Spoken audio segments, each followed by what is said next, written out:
Madame, Monsieur, bonjour. La victoire dans la douleur pour l'Olympique de Marseille, un traîneau de Noël un peu particulier en cyclisme et Julia Simon de retour avec l'équipe de France, aujourd'hui dans l'œil du sport. Avant de commencer, un mot de notre partenaire myfuturegift.com. Vous y trouverez tout ce dont vous avez besoin, notamment à l'occasion des fêtes de fin d'année, pour trouver un cadeau, que ce soit pour un secret de Santa ou tout simplement pour votre meilleur ami, votre papa ou votre sœur à Noël. N'hésitez pas, myfuturegift.com. Merci à eux de nous soutenir. Et puis, le casque sur les oreilles, le volume au maximum, un verre à la main, l'œil du sport, c'est parti.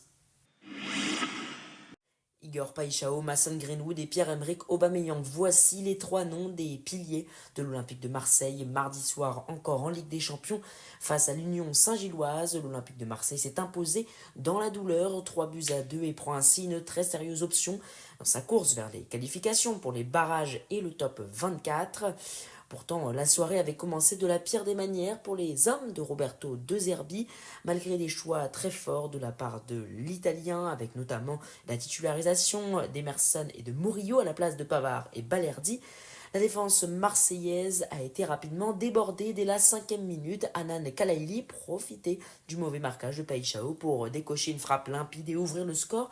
Ce sera la seule tentative cadrée de l'Union Saint-Gilloise avant la pause, eux qui reviendront marquer un deuxième but en seconde mi-temps. Mais l'Olympique de Marseille sera bien plus fort et en claquera 3. Score final 3-2.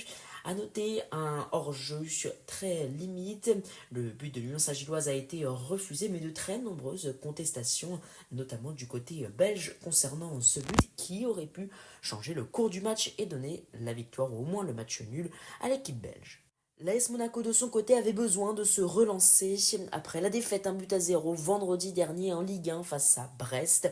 Et c'est le capitaine Denis Zakaria et l'avant-centre Florian Balogun, l'unique buteur qui ont joué dans des genres un peu différents, un rôle clé lors de ce précieux succès. À domicile, c'était face à Galatasaray.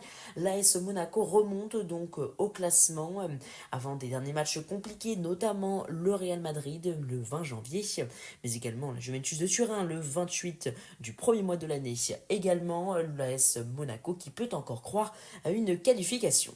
Les autres résultats avec la victoire 1-0 de Liverpool face à l'Inter, victoire 2-1 de l'Atalanta face à Chelsea, Barcelone s'est imposé 2-1 également face à l'Eintracht Francfort, 3-2 pour l'Atlético face au PSV, Tottenham l'a emporté 3-0 face au Slavia Prague, victoire du Bayern 3-1 face au Sporting qui avait pourtant ouvert la marque, et l'Olympiakos s'est imposé 1-0 face au Kairat Almaty.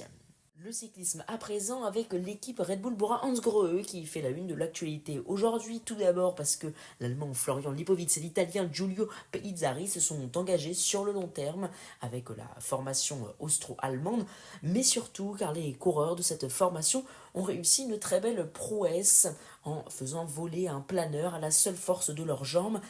Ils l'ont en effet tracté à vélo et après plusieurs échecs, ceux-ci parviennent doucement à lancer l'engin grâce à une vitesse un peu au-dessus des 50 km/h. Ce défi a eu lieu à Majorque où l'équipe s'entraîne en ce moment. En cyclisme toujours, l'UCI, l'Union cycliste internationale, a publié ce mercredi la liste des équipes disposant d'une licence pour la saison à venir. Parmi elles, la nouvelle formation, l'Auto Intermarché, fusion des deux entités belges, est donc désormais officielle. En biathlon, Julia Simon sera de retour en équipe de France pour la deuxième étape de la Coupe du Monde qui aura lieu à Hochfilzen. Après avoir purgé sa suspension d'1 mois ferme, elle remplace la très jeune Amandine Mingin qui a seulement 21 ans. Chez les hommes pour cette étape, il faudra compter sur Quentin Fillon-Maillet, Éric Perrault, Émilien Jacquelin, Fabien Claude, Émilien Claude et Oscar Lombardo avec le sprint vendredi à 11h25 et le sprint femme à 14h15. Le programme à présent ce soir de la Ligue des Champions, Atlético Bilbao PSG, c'est à 21h. Le Bayer Leverkusen affronte Newcastle à la même heure. Les autres rencontres avec Benfica, Naples, Club Brugge, Arsenal, Dortmund, Bodo Glimt. La Juve reçoit à Pafos et le Real Madrid, Manchester City. En Ligue Europa, 3 clubs français engagés ce jeudi. Tout d'abord Nice qui reçoit Braga, Nice qui est en pleine crise au fin fond de ce classement de Ligue Europa. Lille se déplace sur la pelouse des Young Boys, c'est en Suisse. Également à suivre Lyon qui accueille les GA Eagles, ce sera là à 21h. En Ligue Europa Conférence, c'est Strasbourg qui se déplace sur la pelouse d'Aberdeen à 21h ce jeudi également. Le championnat du monde de handball féminin avec ce soir à 21h le Danemark qui affronte l'équipe de France. C'est un quart de finale et c'est un choc entre deux des toutes meilleures équipes mondiales. Le basket avec de l'Euroleague, le Real Madrid qui accueille Baskonia à 21h demain, le Paris Basketball qui accueille le Zalgiris Kaunas, et enfin Maccabi Tel Aviv accueille Lyon-Villeurbanne à 20h05. Voilà, vous savez maintenant tout. Merci beaucoup de nous avoir suivis. Et puis attendez, restez quelques secondes parce que il me semble que vous n'avez pas liké cette vidéo. Alors c'est le moment, likez, abonnez, commentez.